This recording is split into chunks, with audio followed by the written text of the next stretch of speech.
This is Jonathan Franzel, and today I have a very special guest.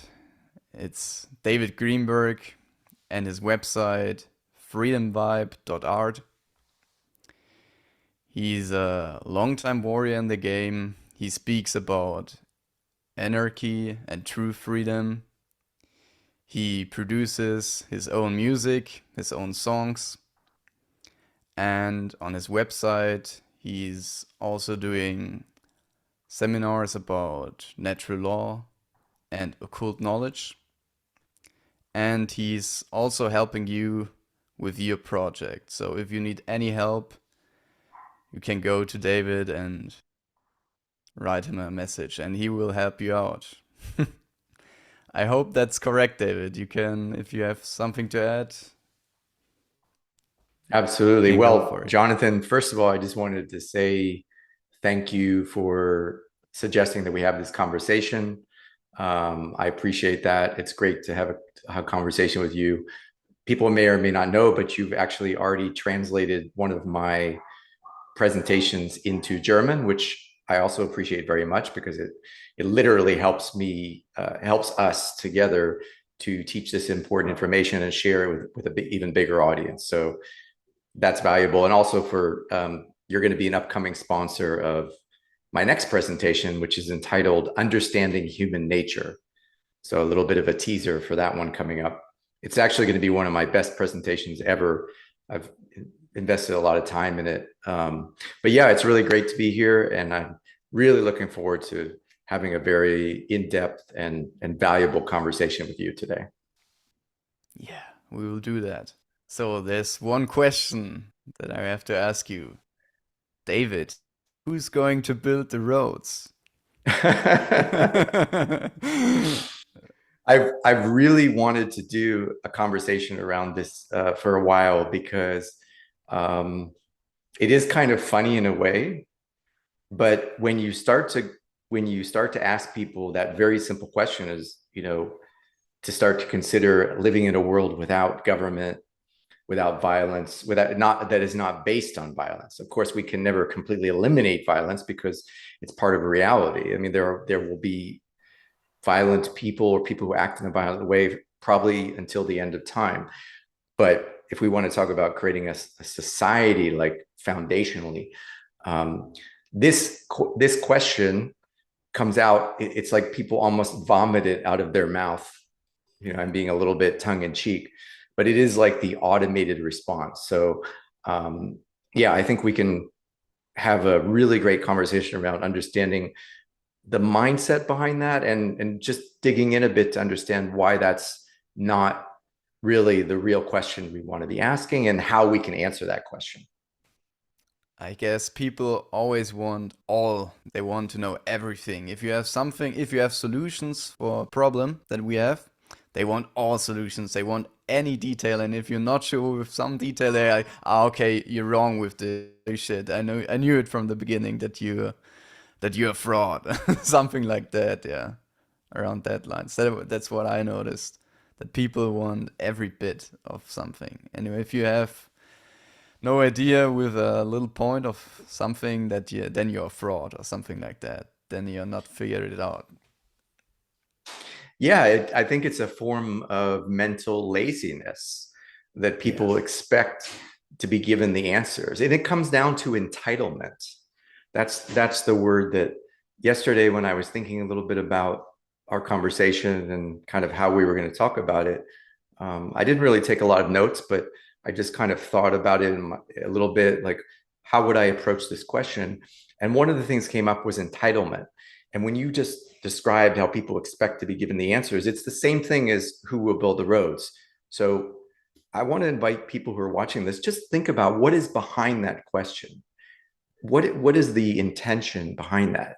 The intention is give me, give me, give me. I deserve, I have a right to the answers. I have the right to somebody to build the roads.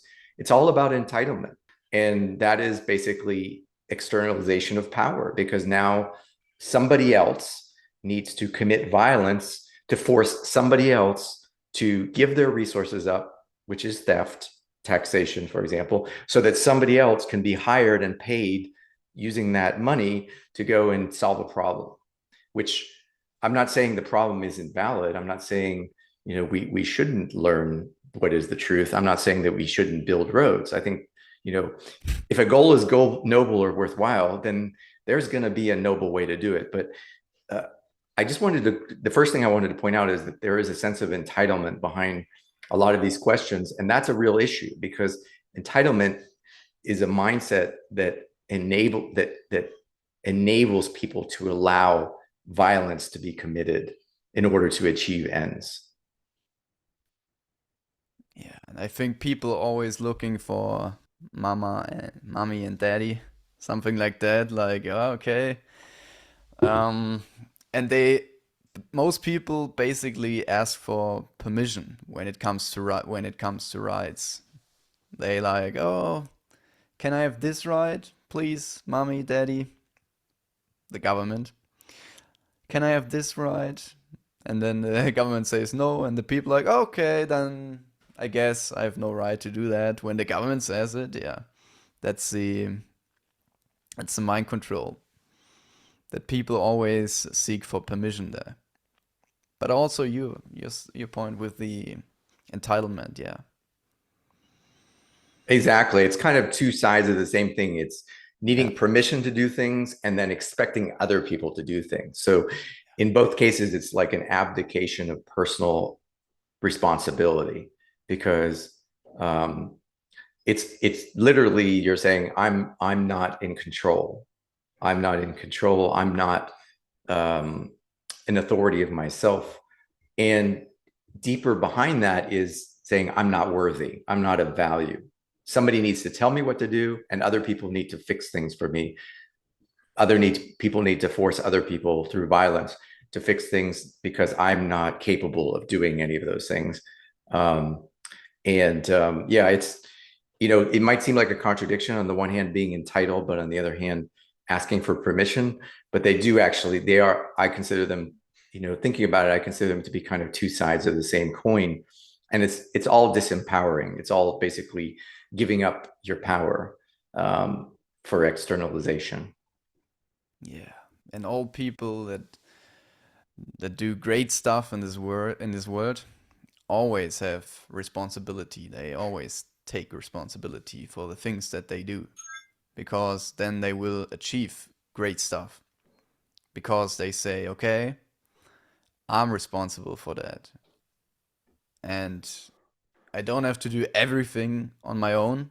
That's impossible, but I will do the best to do things right. And maybe I need some allies. We always need allies to for a mission. And but it always starts with yourself. You're the captain of the boat, so to speak. Not wait for someone who's coming and say, okay, I'm your personal savior, whatever that figure is, or what his name is, this personal savior. You're your personal savior, and you also can help others to save themselves, and that they can free their mind from the mind control that we all experience in this point of time. Yeah. Exactly. That's why we always say in our community that the real work always starts with the inner work. And it doesn't even end there, but it starts there. So we have to be, we start working on ourselves first, and then we're always working on ourselves, because part of being sovereignty, if you think about external authority never goes, it never says, oh, I'm done. Okay, I've ruled over humanity, now time to pack up. It's never going to, external authority is never going to stop claiming that it's in power. So internal authority works the same way. When we are sovereign of ourselves through our entire lives, and then even onto other lives, the point is that we are always sovereign. So it starts in the moment that you accept responsibility, and that it never stops. So as new challenges come up, we are constantly going back and learning and refining. And that's why we can have great conversations like this, where you and I can talk about things that we've talked about before, but we can always discover some new aspect of it, because we're always, even through talking about things that we know to some degree, we're always going to learn something new. So it's really about personal responsibility.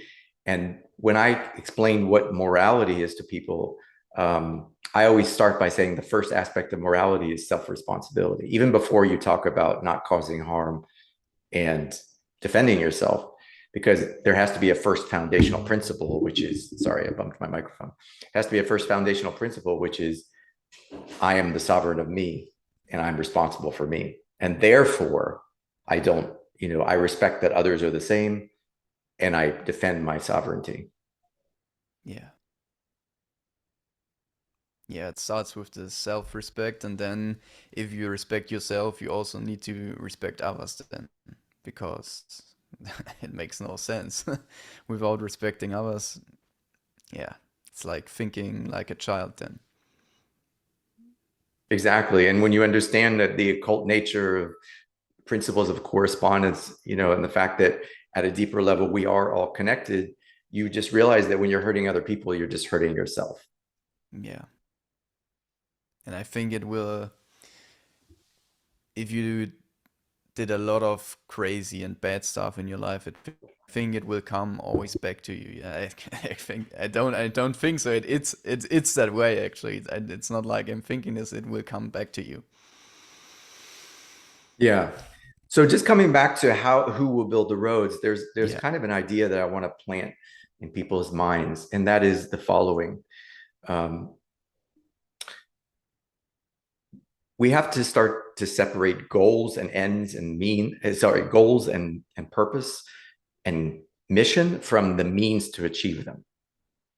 Right? You've probably heard this expression, the ends do not justify the means.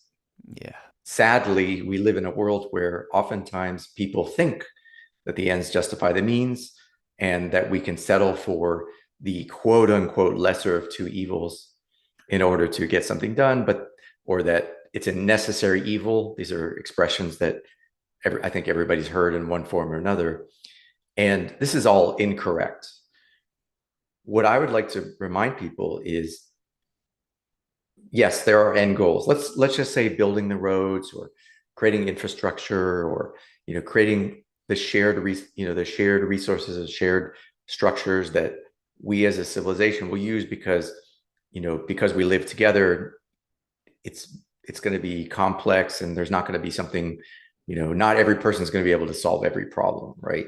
And we can benefit from that. So I agree, having roads can be a good thing. It depends on how they're used. I mean, roads are neutral, but we can say having roads is a good thing if we're building a moral and society. So I'm all for it. But the ends do not justify the means. So if the goal is noble and worthwhile, there is a moral way to achieve it. And this is, I think, the point that I really want to drive home to people is, if the goal is worthwhile, there will be a moral, right, non-violent, non-coercive way to achieve that goal. If there is no non-violent, non-coercive right way to achieve the goal, then there's no way that goal can be correct. It's not a noble goal. So we can reverse engineer it and say, okay, there is a way to build the roads. Who will build the roads? The answer is we will, or some people will, voluntarily, through moral action, through voluntary action. yeah. It's like the trivium process also. Like if you start with the wrong principles, with moral relativism and stuff, the results are not that great and are very evil and bad for everyone. Yeah, And people yeah, become accustomed to it. Again, it's the mind control, even of just having grown up in a world. I mean, look, I used to think the same way. I used to yeah, be a statist. I used to think that government is necessary. I used to think that there's always going to be other people who should or can or should solve certain problems. So yeah, I mean, part of this journey is the personal awakening to recognize what is true, and to we can't change the past, but to just say, okay, I was wrong about it.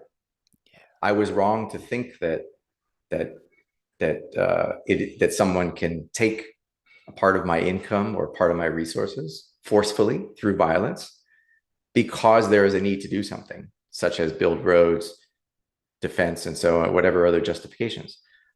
I now realize that that is incorrect, and I now realize that if the goal is noble and worthwhile, then there is a voluntary way to do it, and I just need to decide what's my level of contribution within that voluntary society. And I also need to remove from myself the thought that I can even think that someone else should do anything other than simply be a moral being and act morally. Yeah. You always have to do a lot of deep programming when you're coming in touch with truth and objective morality. I think it was on my journey also that I have to do like, yeah, okay. At some point it was like, okay, we need less government and less government and less government, and at some point it just break through. Yeah, that's a great point, because there is I have conversations with people all the time who are on that continuum. And what I'm doing in those conversations is I'm encouraging them to jump over that last hurdle, Yeah, which is no violence is acceptable. No coercion is acceptable, because there is, you bring it up very rightfully. Um, in the world of taxes, there's a lot of people out there saying how to reduce your taxes, and rightfully so, because they're behind that there's a good intention. They don't want to pay taxes because they know maybe deep inside that it's wrong for someone to steal their property, but they haven't quite jumped over that last hurdle of saying all taxes are immoral. yeah, All taxes are theft. So part of my work is to try to take people who are already on that continuum and just help them make that last jump, say, yep, now I understand. We can never force people through violence to do things. And we need to look for an alternative way to fund projects. There's nothing wrong with funding projects. yeah, You know, we can find the right way to do it, such as crowdfunding. In effect, taxation is like violence, crowdfunding through violence. yeah. That's what it It's is. true. It's a violent form Yeah. of crowdfunding where people don't have a choice, or everybody does have the choice because free will exists, but they allow themselves to be coerced to do it. They don't stand up for their rights. So the true form of fundraising is nonviolent voluntary contribution. And people will say, oh, but if we're not taxed, people won't pay. Incorrect. Incorrect. It's like saying that human nature is that we would never do anything unless there's violence, which is completely ridiculous. And part of the reason why I was felt compelled to create my upcoming presentation about human nature, because we need to dispel that, that incorrect thinking that humans are evil by nature, or that we would never do anything voluntary. It's complete nonsense. But because we've been living under this regime for so long, all of us basically born into it. Yeah, they gave us our identity. That like, okay, we are your masters and we gave you your identity. We are here, we are your lord, so to speak, and we give you your name and your whole life. And if we want to take it, we will take it. That's for me, it's like what they are basically saying. Yeah, and in the United States, and I'm not sure how it works in other countries, but in the United States, they specifically create a false identity, like Yeah. a mirror, a shadow version of you, with your name in all capital letters, social security number, basically an ID number that you are born with, or after you're born. So it's all they're creating this identity, and then you have to consent. I won't say voluntarily, but you have to consent to play that game, to be part of that system, to continue to give up your power. And every time you agree, every time you obey a law, every time you pay your taxes, every time for many people, go do their work because their work is connected to that system. Every time you do these things, you are basically continuing through your free will to say, I'm obeying, I'm complying, compliance, obedience, and so forth. And that's how the system keeps going. It because they know the dark occultists, they know that free will is a thing, and they know we need to basically enslave ourselves.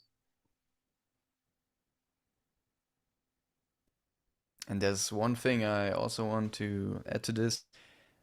We really need to care, like this hard decisions.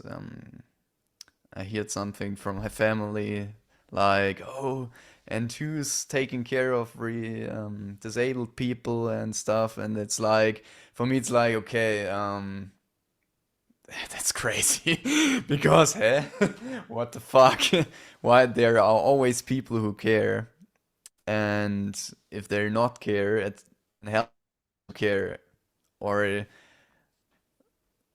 help them to come into this heart-based intelligence that they also care for others. Yeah, It's crazy what kind of mindset people have about this when you bring up anarchy, which means freedom, true freedom, and they're coming up with crazy ideas that they have no basis in reality. yeah, this is a great point. I mean, exactly what you said, Jonathan.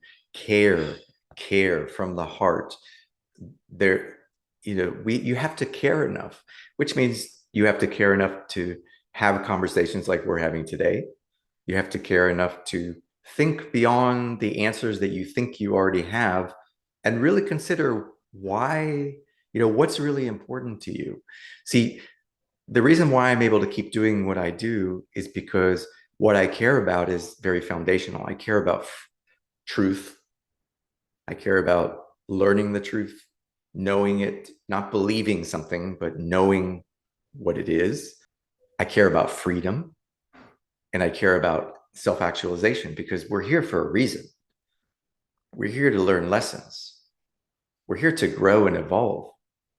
And in order to do that, I think it behooves us to maximize our potential. We also live in a world together. So what one person does affects another. There is no real separation. The butterfly effect was talked about in science, where a butterfly can flap its wings in Fiji, and eventually that leads to a tornado forming in Kansas. And although you can't see the causality, you can't necessarily see all the chain of causality, everything is connected, right? So every act that we do makes a difference. And that's why we live in a world of some. That's why we can see we're reaping what we're sowing, because every time we concede to authority, every time we pay our taxes or expect someone else to pay our taxes, every time we say people should do something that they don't have to do, that it's not, you don't have a right to tell them to do it. Every time we do this, every time and what you were just saying, every time we don't really think and consider about helping other people, like what would be the best to help others truly. Every time we do this, our actions, they do matter. And so we are basically co-creating, and we're getting what we deserve at all times. The reality we live in is a perfect reflection of exactly what we've earned based on our actions up until this point. It doesn't mean it always has to be this way, but it is the way it is because largely people are very egotistical. I've been that way myself for a lot of my life. I've talked about this. Me too. Yeah, it was just me, de facto Satanist, as Mark Passio puts it. Like, I was never in an occult society, but I might as well have been. I would have been the perfect candidate, just always about me. And then to, elderly people who need help, those people over there, someone will take care of it. Imagine that mindset. And what kind of reality do you think that's going to create when most people think that way? Yeah. A bad one, a really, really bad one. Actually, what we experience right now. Yep. Yep. And I think it's also about self-hate. I see that in a lot of people. They hate themselves and they hate the world and they hate the universe and they don't want to be here. And I think that's also another big thing to heal, that people will come to a position where they respect themselves. So I think that people need to heal themselves and all their trauma and stuff and doing the shadow work and confront that, what they have been conditioned to, and heal that. And then when they truly respect themselves, I talked yesterday with Sean McCann, and Sean's a great guy. I've never talked to him, but yeah, he's a great guy from his work. Yeah. yeah, he's a big heart. I feel that even just speaking with him via video, but I feel that a big heart, and I laughed at it, and I also feel that's why I like work. It's always important for me to feel these heart-based intelligent, and you can also be angry or you can be whatever, what kind of emotion that you feel at that moment, but it's always important that it's real and authentic, and then it has a different touch, it has power when you activate the heart then. And then your words and your actions have this driving force. I don't know. It's very intuitive, but it's like it's there. It's like energy and you can feel it. And if you are in touch with your emotions, I think everybody will notice that. Yeah. And If there, they, yeah. when you mentioned the self, I had an insight about something you just said, Jonathan, about the self-loathing, the self-hatred. And with respect to myself, but also just thinking about it, is unless you're a psychopath, meaning a born psychopath who literally has no capacity to feel fear and other emotions, the emotions obviously are going to inform us about whether we're doing the right thing or not. That's just a natural way of being. That's part of the holistic intelligence that we have. Is that if we can do the wrong thing, or we can do something that's maybe not the best thing, even like on a continuum, but we're going to get feedback. We're going to feel some. There's going to be some kind of emotional consequence. And in a way, it's when you do something bad, depending on the degree, the self-loathing is kind of like anger pointed inward. Like, why did you do that? You know, stop being such a scumbag, stop being such a bad person, however that inner dialogue goes, and depending on the thing that you did, you're going to experience that. No, I think that's all natural to feel some degree of putting yourself down if you did the wrong thing, because, hey, there has to be a Yeah. consequence, right? The problem is the way that self-loathing becomes chronic. This is the key point. The reason why self-loathing becomes like a chronic way of being is there is no proper recourse. There is no proper framework to bring the person back to morality objectively. Yeah. And to make it worse, the society, again, because of everybody around us, because of culture, which is a which is part of evil. I consider culture in general to be like in that book, The End of All Evil by Jeremy Locke. It's like the capo, as it were, to use a mafia term. It's like the capo of authority because it keeps people in line. And what culture does is it encourages you to do the wrong thing, right? So Yeah. on the one hand, you have, Forever. yeah. So no wonder people hate themselves, because on the one hand, they know they're doing the wrong thing, but they don't really have that foundational education about morality, just, fluency about Yeah. morality, to just say it like, this is the wrong thing because I stole something that doesn't belong to me, right? Just that natural, just clear understanding. I made somebody do something they didn't want to do. I was deceptive, whatever it is. On the one hand, and then you have culture saying, it's all about you, baby. Keep pursuit. Whoever you got to Keep step on, dog keep eat your dog eyes on the world. prize. Yeah, Yeah. you're doing the right thing. So literally, culture is telling you that the wrong thing. It's inverted. It's telling you keep doing the wrong thing. unless you're a psychopath, of course you're going to, at some point, you're going to hate yourself somewhere deep inside. It's just, it's repressed, because if it were like right there on the surface, you wouldn't be able to bring yourself to do these things over and over again. But if it's, the more it's repressed inside, the more that hate, self-loathing is deep inside, then that's what allows you to continue doing the wrong thing, even though you know inside it's the wrong thing. So that's what I wanted to say about, that's kind of a new insight I just got from what you said about self-loathing.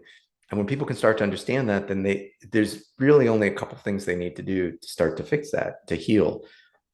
One is obviously to make sure that you really understand the difference between right and wrong as it exists in nature. Don't skimp on that. Fortunately, You it's need not the key. Let's yeah. call it. I think let's call it the key. You need the key. When you have Yeah. the key, you can open all the doors of the temple of wisdom, like in the somebody. I don't know the exact words Yeah. from the Kabbalion, but it's something like that. The master key. Yeah, the master key. That's right. The master key that unlocks all the doors to all the temples, right? And fortunately, it's not complicated. That's the good news. Yeah. So on the one hand, make sure you have the key and you actually use it. And then you have to, once you understand that key, you will naturally start saying no to that voice, that, the little devil's voice that says, yes, it's all about you, David. Do go, go, go. Me. Naturally, as an extension, that you're gonna start putting all of your actions through a filter, and you're gonna do the right thing more often. Nobody's perfect, but you're gonna certainly do it more often than before. And while you may occasionally beat yourself up, or be hard on yourself, you're not going to hate yourself, because you're going to know you're doing the right thing more often than not, and you're doing the best that you can. It's not like, okay, you're bound to it. It's like, I'm looking forward for your presentation, Human Nature. I will also do a translation. I don't know when, but I will do that. It's like, okay, humans are evil and they're bound to evil forever. I think a lot of people think like that. It's like Yep. you can change it. You can start right now. You can start today. Yep. And that's exactly it. And I just wanted to throw a little thank you in here, Jonathan. I don't know, I can't remember if I mentioned in the beginning, but everybody should know that Jonathan actually is sponsoring that upcoming presentation. So one of the things I do on my platform is I accept sponsorship. So someone else, whether an individual or an organization, can donate a small amount, and then in exchange, I basically give them a shout out on my presentation and on my platform. So thank you, Jonathan. I think it's really great to have you as a sponsor for that. I really appreciate that. And I'm not tooting my horn here.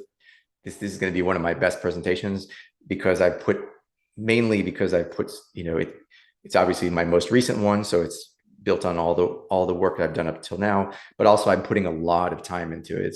It's actually several months in the making. Wow. Respect for that. Yeah, that was a shift that I made. As you mentioned earlier, like I used to do a lot of these videos where I just go grab my camera and just start talking about something. And I think those are great. Yep. I think I'm not saying it's one versus the other. But at some point I realized that I was leaving an opportunity on the table to go deeper into concepts, to go deeper myself, and then to teach on a deeper level. So at some point, mainly this year, I made a few changes this year. And one of the changes is I decided to start invest in presentations, not really limiting, saying how long they are. Some of them are, the taxes presentation, should we pay taxes? That was only about 30 minutes or so. Understanding your rights was about an hour. So I think this one will be more than an hour, but it's not really about how long, it's about how deep we go to understand it. Yeah. And you go very deep with the stuff. And I'm looking forward for that. Thanks. Great.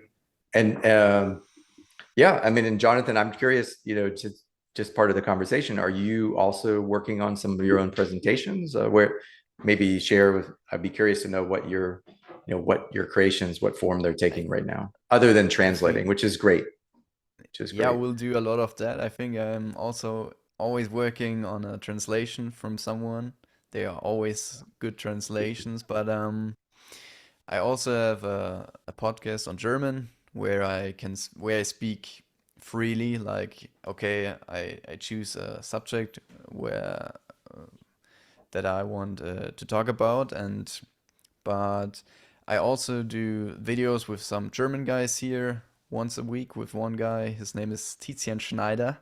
He's from Austria and he's also doing his stuff. And to be honest, I also have to go deeper. I also need to go like, okay, at some point I want to build our own website and I want to do my own presentations. And I also did some, but they were not that deep. I also want to go deeper there. But I think it's also very important to investigate a lot of myself. So I have also the information and I'm on that journey, but in the coming months I will do my own stuff there and also do presentations from my understanding. Yeah. That's awesome. The work never ends, as we were saying Yeah. earlier. And on the one hand, you've started taking action, which is important. You've started. That's the most important part. You didn't say, "Oh, I don't have a website. I don't have this. It's, I'm not gonna start till I have all these things lined." No, you went ahead and started. You understood things at a foundational level. You understood basic principles, or you started to understand them. You had more of a coherence. That's enough already. That's better than 99% of the people out there, that we need. It's important enough to share that, even where you're at. And then as we do that, as you and I, and we do this, we keep evolving. So in my Yeah. case, I started off with a certain format. I was sharing good ideas, but then I realized, like you were saying, I wanted to go deeper. So I started to go deeper. I also wanted to be more creative. So I started to write songs as a way to be more creative, expand the repertoire. And that's the beautiful thing about art and creativity is we don't have to limit ourselves. So we have podcasts, presentations, walk-in talks, interviews, singing, theater, acting, dancing. We have people in the community who are doing dancing creations like Dorian Greens and others, comedy. I mean, there is no limit. That's the beautiful thing but the most important thing is to start, right? And Yeah. and I want to commend you, Jonathan, for starting. And your contributions, just like anybody who's doing that, are valuable, and particularly, valuable because now you're helping to reach a whole new audience that some of whom don't speak English. Maybe they only speak German, maybe they speak other languages, but you're giving them access to knowledge and information that otherwise it would have been harder, not necessarily impossible, but it would have been more challenging for them to reach. And now they can connect to it. So that in itself is very powerful and very commendable. I think it's very important to bring this knowledge in all languages. So also I think it's very important that people learn English and stuff. So because there is a lot of information. The most of the information that you get is in English. So I recommend everyone to learn English as good as they can. And but it's also important to do the work in my own language that I speak on a daily basis. So I will reach more people. When I do it in two languages, I can reach more people. That's very nice. Yeah. Yep. And I've thought about this and I haven't taken action on it, mainly because, again, it's prioritization. There's so much going on. But I do have the intentionality to create some content in Spanish. And the reason I want to do that Wow. is I speak fluent Spanish. So there's no excuses, right? I can't come and say, oh, it would be hard. It's just a matter of prioritizing my efforts and my time and resources. But I did want to do it in Spanish because I recognize, on the one hand, I speak Spanish for more than 10 years. So I know I can do that. And on the other hand, the Spanish speaking world is a very large subset of the world community. Yeah. It's one of the most, It's other than huge. Yeah. English and Chinese and Mandarin, it's one of the most spoken languages in the world. But to your point, Jonathan, I just want to agree with something you just said, which is I think if someone really wants to go deeply into this, you should learn English. And the reason is because English is it. Would you agree with me? It's hard to go really deep into occult knowledge if you don't Yeah, understand English. It's yeah. really hard because it It's is. not it's not that possible because it's not available. Maybe at some point in the Yeah, future it is possible because people recognize that the occult is very important, that we have to understand it, and then they will translate and bring it yeah, to the people from the street, so to speak, so that everyday people will also know that kind of stuff. It's not like it's very important with this kind of stuff. It's not like oh reading an old book like oh my god it's not that yeah we could do that or we could not do that. Nah, it's very important. It's very vital and it's a living thing. It's not like it's not dead. It has its own intelligence. What we're speaking about and it informs our lives and creates and helps us to create in good conditions if we absolutely. accept it. Yeah. Absolutely. So I think anybody who's truly wants to be an initiate, an adept, you know, someone who's studying occult knowledge continually in order to learn and grow and improve the mystery traditions, you're going to put in the time to learn English. It's going to be a natural outflow of that. So don't be lazy about it.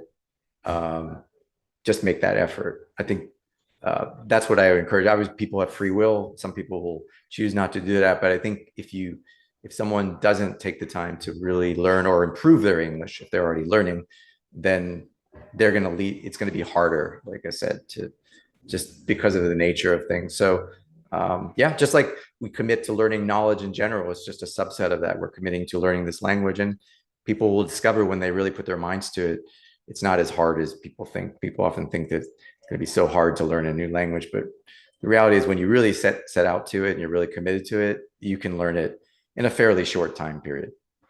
Yeah. And it will also deepen your level of the understanding. Just if you say, I speak also Spanish, and you also learn this kind of stuff in Spanish and translate it or whatever, you will get another level of understanding this kind of information. Because then it's also very, if you have two languages, it's very good, and you will deepen your own understanding as a teacher of this kind of information. Yeah, teaching is learning. They are connected together. The teacher is also a student. That's why we call it a conversation, conversare, to change together. So when I come together with you on this call, Jonathan, I knew that just like I explained earlier, I learned, I had an insight. I learned something new. So when we come together, we're learning new things, and you can always go deeper. We can always I agree. I agree. Yeah. learn something new, even when we think, that's why it's the height of hubris to think that you've mastered something, like you've learned it all you need to learn, or you've even learned Yeah. most of it. Nonsense. There's always something new to learn, and that's a great thing. That means that because the Yeah. journey is infinite, we can just keep going and going. And help others on the way. So we don't need to be perfect. We Yeah, always share our current under something. And maybe a few weeks or months later, we'll say, nah, I was wrong about that. And then I will change it. And then I will help others to understand this new or this new knowledge or this not yeah it's not new but you know it's yeah it was always here, it always will be here, and then when we get it we have to share it. Yeah. And I think uh, exactly. there's also the other thing with culture then, because people are so identified with their culture, they don't want to learn new languages because they're like, oh, this is my culture, this is my language, this is my country, these are my politicians. They're so identified with, and they never to the point where they say, am I my culture? Am I my traditions? Am I my whatever that is. It's like this realization. Mark spoke about that. Um, what on earth is happening podcast that you realize that you are consciousness and not like I'm that, I'm that, I'm that, I'm that. It's very It's important. yeah, I have a traveling lifestyle. I think people have probably determined that who have seen some of my work, but I essentially travel all the time, and I find myself in different countries and cultures and have over the years. And I have to say, I truthfully think my entire life, I've never really been someone that's felt like a strong sense of either patriotism or you know, like bound to a culture. Like I have to consider myself like I'm an American first, I'm a patriot, or I'm a Jew because I was born in Jewish, or, and so I've never felt this need to defend these aspects of culture, which frankly I have no control over. I just happen to be born in a certain place, to a certain family with a certain gender, certain identity, and so forth. Most of those things I had no control over them. All I can control is my behavior and what I do moving forward. So I think my whole life I've never really fully understood how someone could wrap their identity so much in that. But on the other hand, I appreciate the diversity of the cultures. I appreciate, we can celebrate, I'm not saying it's a bad thing. We can celebrate the differences, different types of food, different ways of dressing, different, even environments that we find ourselves in. But the problem is when we start to defend it like it's almost like a part of ourselves, then it becomes, we start to pit ourselves against each other. It becomes a divide and conquer thing, right?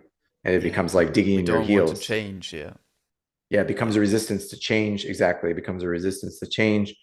We start to put something higher up in the priorities, which really isn't that high. I mean, it has value, of course, but it's not a primary value. It's not more important than freedom. It's not more important than truth. It's not more important than being a moral person, where you came from. And I would even say the way you eat is not more important than the cultural food that you find yourself in. So if you were born in an environment, there go the fireworks. If you were born in an environment where the cultural food is not very healthy objectively, then I'm going to shut the door real quick here because I think that will make it a little yeah. noise. They're celebrating truth there. Hopefully. Celebrating truth and freedom and anarchy. That's a good example of culture right there. Yeah. If people would put up fireworks and make such a noise about truth and freedom as much as they do about local culture and religion, wow, I mean, amazing. I lost my train of thought though. Oh, so if you were born in a culture and let's say the food of that culture is not even that healthy objectively, or it's not, it's not that great, you don't even like it that much, then I think it would be a better decision to say, rather than eating that way just because everybody around me eats that way, I'm going to choose consciously what to put in my body. I'm going to make better choices. And even if that means the people around me who are culturally fixated, they kind of look at me like, why are you doing that? It's like, well, because I want to make a better choice, right? Just because I was born in a particular country doesn't mean that I have to go along with the program of everything people would do in that country. That's why I said earlier that culture is like the right hand, is like the capo or the consigliere, to use a mafia term, of authority, because authority needs, it's not ideal for authority to use overt naked violence all the time. They need a way to keep people in line, right? The mind control. So Yeah. culture is a great way to do that. It keeps people in line. It keeps people in a box, pitted against each other, thinking a certain way, thinking that it's always going to be this way because this is the way it is. And they're Yeah, and you're not allowed to question it. You're not allowed to question it. right. Sorry. No, I mean, you're absolutely right. That's it. And this is a big realization when someone can take themselves out of that and and not try to fight it. It's simply say, I'm choosing differently. I'm making my own choices. I am making my own choices. Sometimes they may go along with what culture is saying, and sometimes they may completely contradict what culture is saying, but I'm always going to make the best choice that I can. Yes. You always can do that, yeah. It's like the realization of your own free will.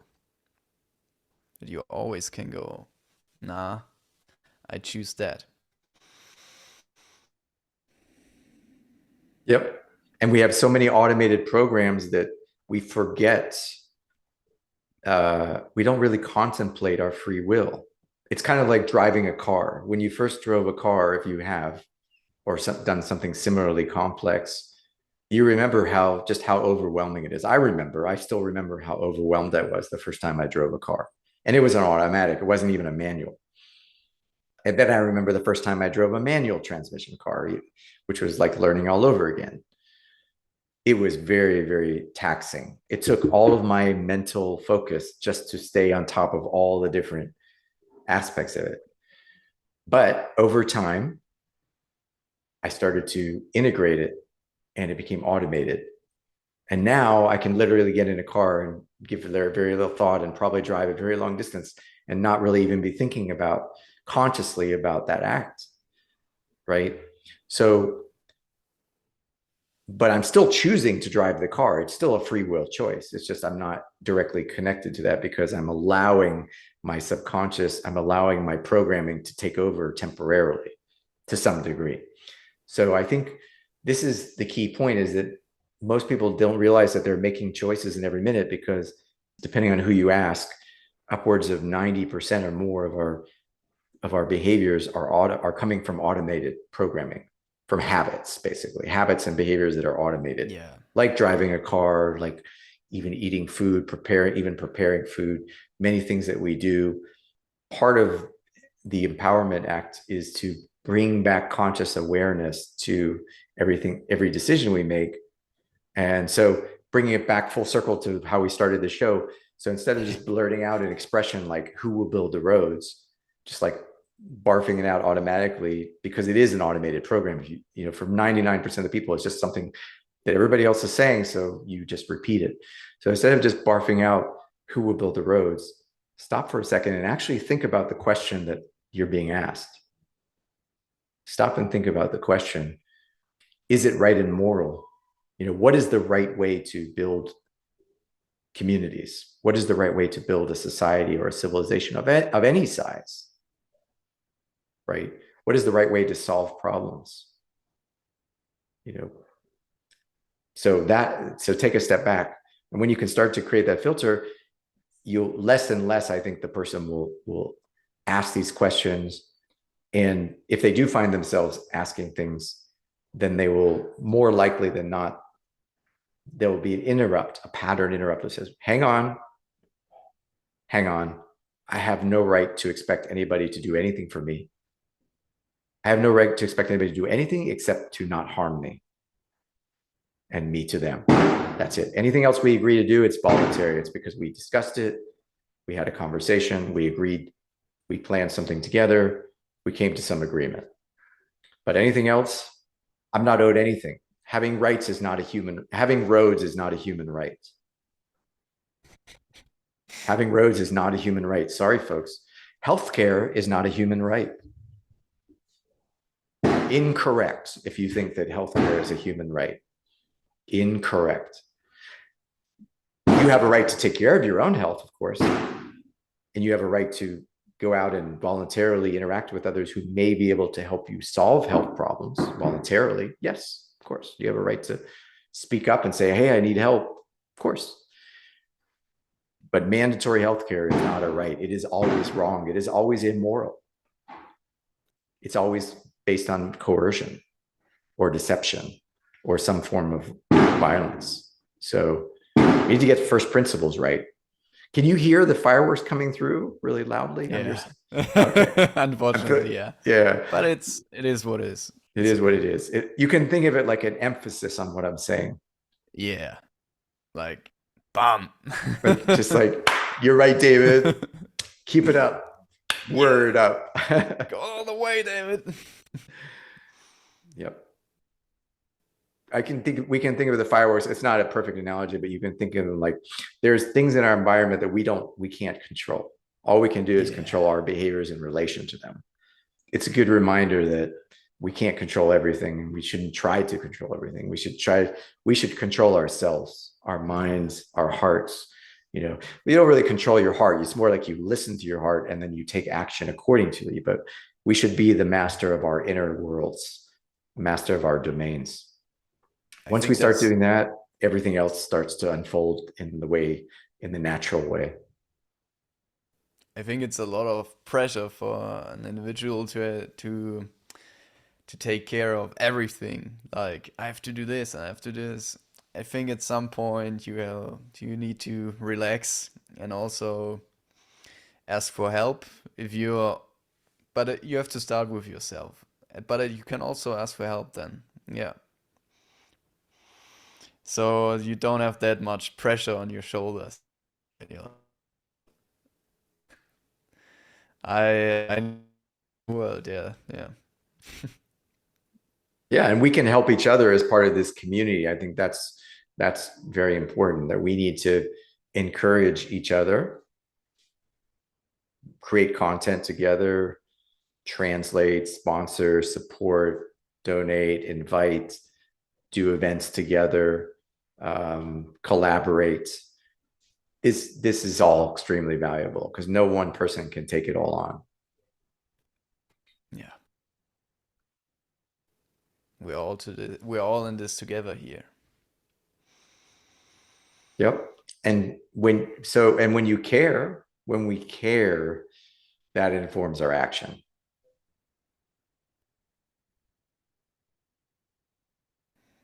And if we care for something, we don't need to be afraid that nothing is happening, because if we care, we will do something about that.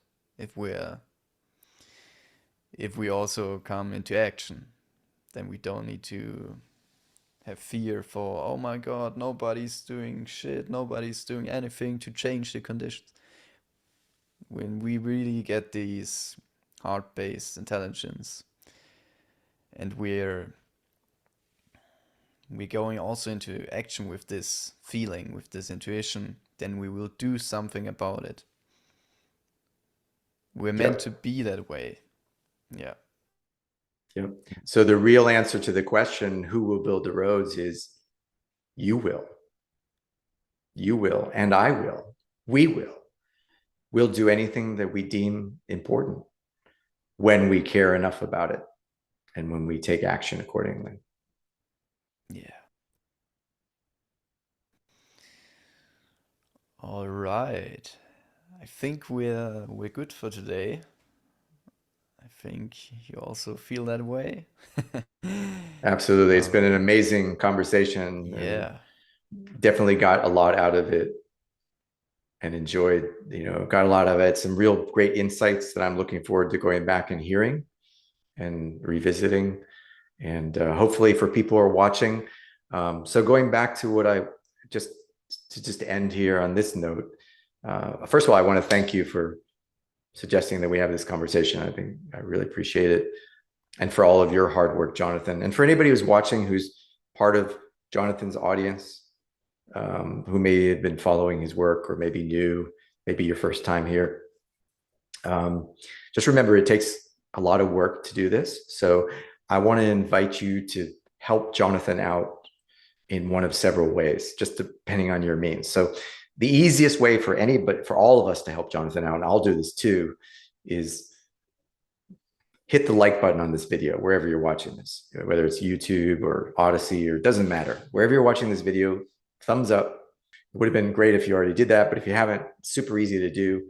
Hit that thumbs up. And the reason is because that's literally going to help Jonathan and myself as well, and all of us reach more people, because the way these platforms work is when you thumbs up a video, of course, that tells the platform, the technology, that video is valued, and it's going to get shown to more people. So if you don't do anything else, hit that like button, show some love, show some support.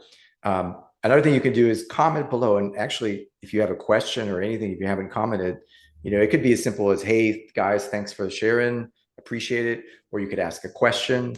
I'm sure Jonathan and I will certainly chime in. So comment, share this video with everybody you know. So go and repost it.